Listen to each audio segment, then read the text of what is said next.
So Angela Rayner hit out at Nigel Farage, claiming he would open the floodgates to revenge porn and fail a generation of young women by scrapping the Online Safety Act.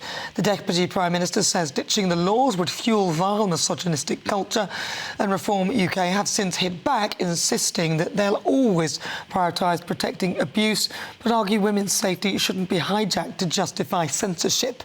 Well, I can now speak to criminal defence solicitor Marcus Johnstone. All right, Marcus. Talk to me about this particular act then.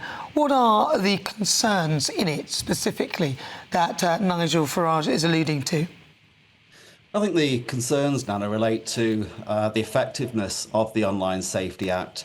There's so many laws relating to sexual offences that we have in the UK, and this has been coming about for sort of 3, 4, 5 years in the planning, and often it's too little too late, unfortunately. It really just restricts with age verification. It restricts, well, in theory, it restricts young people under 18s getting access to online, otherwise lawful pornography.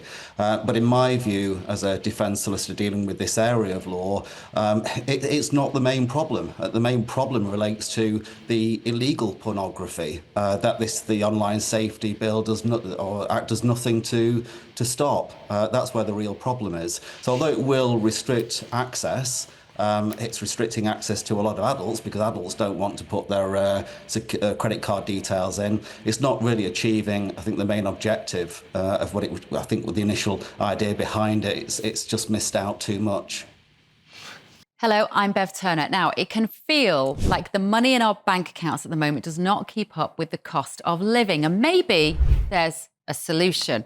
I'm here today with the CEO of TallyMoney, Cameron Parry. Cameron, what is TallyMoney? Well, Bev, with TallyMoney, you get a current account and a debit card, but instead of pounds, you use milligrams of gold as your everyday money. So why gold? Gold traditionally is a great store of value. It has, on average, gone up at over 11% per annum for the last 25 years against the pound. It's tripled in value in the last decade. And in the last 2 years alone, it's increased by 50% against the pound. Banks' savings products just can't compete with that level of growth. But this isn't just about gold. This is about a currency that you guys have created at TallyMoney. Explain it to me as though I'm an idiot. So, look, people need to be able to hold their earnings and build their savings in a money that retains its value and remains in their legal control and remains theirs to access, away from government control. Great. You had me at not exposed to government control. You should feel safe and happy with your money. You should have peace of mind the more money you see in your bank balance, and that's the type of thing we're trying to deliver and give people choice in the type of money they get to use every day. Brilliant. Thank you so much, Cameron. Thank you.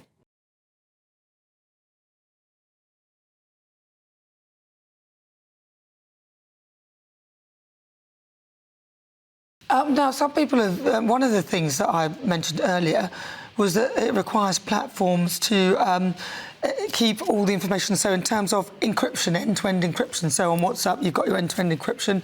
Nobody can see what your messages are. The person, say, Apple or whoever it is, can't check out what your messages are. And also, there was a problem that actually all your data, all your information on your iCloud and everything will then be, will no longer be safe. And that's what people... another thing, is that true? Is that another problem with it? It's a potential problem. I don't think that's going to happen, Nana, because the web companies and the social media companies make so much money from their platforms, and their platforms are really geared by keeping data anonymous. And so for a long time we've had so many sites now peer-to-peer encrypted, and it's very difficult for anybody to access the information contained on those sites. Even if the police have suspicions of illegal activity, they can't gain access in many cases to the content on those sites. So I can understand that certain politicians will say, well, this is just not right. We need to have access, or the police need to have access to catch people committing the offences. And I can understand that. And there is a balance to be made between protecting somebody's civil rights or freedoms, if you like, and those protecting people who are vulnerable, who are most at risk. So it's a very difficult balance to reach. And what about the impact on moderation of content? So if, you know, for example, remember COVID, people were worried about the vaccine and certain things, and they were making certain comments, and people were sharing some of their experiences. And this was then determined. The government actually set up a unit to monitor people and what they were saying about vaccines and everything else like that. And therefore, there would have been information that would have been useful to others, for others to hear, that may have, you know, I don't know, may have saved some lives. I know the vaccine definitely saved lives, but some people were also damaged by it in some ways. And some of the information about that was restricted. It was, and it's a constant battle between what kind of information is given out to people and how is it used. Every moment of every person's life is now recorded. Most people record it themselves on their cell phones.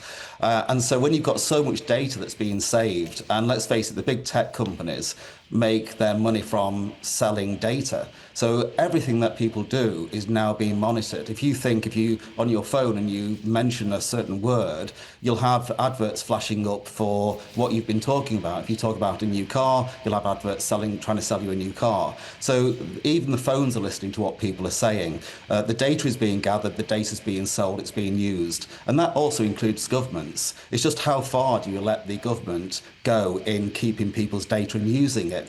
So well, that's the thing. But it's how it's being used. That's the concern. It's a very difficult line to draw. Because that's the thing, isn't it? Even with the whole thing with the Afghan, those people who helped the UK during the war, kind of with Afghanistan. It just seems that, again, that information was lost by the government. It was sent out, really, when it shouldn't have been sent out. The data was then shared with people that it probably shouldn't have been shared with. And suddenly, people's lives may have been put at risk. And this is the problem. Who can access this information as well? If the government have more power to contain that information, who in the government can access it? And what about all the mistakes? There's constant data leaks all the time. It's a good question. I don't know who would be responsible for it. I don't think anybody could be responsible, and I certainly wouldn't trust anybody in the government to look after that kind of data. I mean, they're just not capable, in my view. And so if you've got such vast data that can tell you essentially everything about somebody's life, how do you use that data? And if it gets in the wrong hands, that's where you create the problems. So with all the information that's being gathered, even the concern over giving credit card details for online pornography, for example, the question is, what happens to that data? Can it be used? Because it can be hacked. It will be hacked. Of course it will. I know, and I spoke to somebody recently who assured me that within probably half an hour, they could hack that kind of data that's being stored. So we know it's easily accessible to those people that want to gain access. But equally, you do need to have some kind of tracking system, because it's a free-for-all in society at the moment. We've seen the problems with crime in society. We can't contain the crime problem. We can't contain even the street crime, never mind the online crime. And we're not even scratching the surface, Nana, in relation to online crime. We're not even anywhere near. I simply do not think people realise how much crime is being committed online. And that includes, and I'm specifically referring to sexual crime against children in particular. We're not even considering that at the moment. Wow. It's absolutely huge. But the online... Does Angela Rayner have a point then? If Nigel's saying that he wants to scrap it, does Angela Rayner have a point that it will make things dangerous for women and girls? I don't think so. I don't think so. The online safety bill won't create safety for women and girls. You look at the number of offences that are being committed against women and girls. I deal a lot with sexual offences, and it's an exponential growth in the number of offences against women and girls, children in particular. It stems from online. Now, that really comes from the illegal websites, the dark web. The online safety bill does nothing to deal with that problem. So the big danger to women and girls is there, and the Online Safety Act does nothing towards that. So there are concerns about protecting people's rights, protecting data, misuse of data. It's trying to put all that together in a way that satisfies everybody. But so I can understand some of the concerns raised by the government. I can understand Nigel Farage's position. My view is the biggest problem is not being dealt with the current law. So may as well scrap it. I mean, it's taken so many years to bring in, and when it's finally here, it doesn't seem to do much at all, really, to deal with the major problem that I see on a daily basis.